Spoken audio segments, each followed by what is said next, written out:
उत्तर प्रदेश और बिहार में ठंड तेज हो गई है। मैदानी इलाकों में कोहरे के कारण सुबह और शाम दिक्कत हो सकती है। किसान भाई बहनों को ये सलाह दी गई है कि वे बहुत जरूरी होने पर ही कोहरे के समय खेत पर जाएं और गर्म कपड़े जरूर पहने रहें।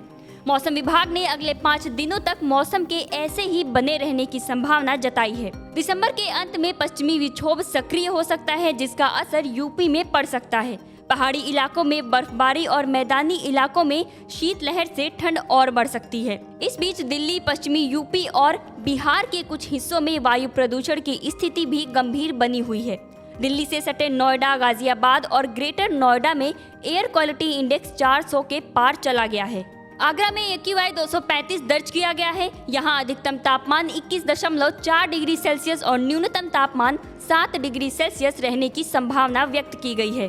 पंजाब और उसके आसपास ठंड बढ़ गई है। पठानकोट में न्यूनतम तापमान 1.7 डिग्री सेल्सियस दर्ज किया गया है।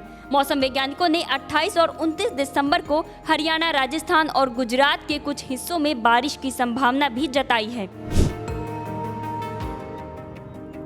बिहार के 18 जिलों में मध्यम से घना कोहरा छाने का अनुमान है। इनमें पश्चिमी चंपारण, सारण, सिवान, बक्सर, पटना, शेखपुरा, नालंदा, जहानाबाद, मुजफ्फरपुर, वैशाली, दरभंगा, खगड़िया, बेगूसराय, समस्तीपुर, मधेपुरा, जमुई, भागलपुर और कटिहार शामिल हैं।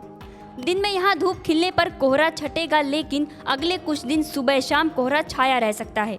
झारखंड में राजधानी रांची के कांके में न्यूनतम तापमान 2.5 डिग्री सेल्सियस तक पहुंच गया है। कल संथाल परगना, कोल्हान और पलामू के कुछ इलाकों में घना कोहरा छाया रह सकता है। किसान भाई बहन, अगर आपके अमरूद की फसल खराब हो रही है या पेड़ से फल गिर रहे हैं तो जीए का सही मात्रा में छिड़काव कर सकते हैं। कभी कभी कम मिट्टी की उर्वरता और कम pH वाली जगहों पर भी अमरूद के पेड़ों से फल गिरने लगते हैं। इससे बचाव के लिए 2 महीने के लिए साप्ताहिक अंतराल में 0.5% डायमोनियम फास्फेट और जिंक सल्फेट पत्तियों पर लगाने से पेड़ों से फल गिरने की समस्या कम हो जाती है।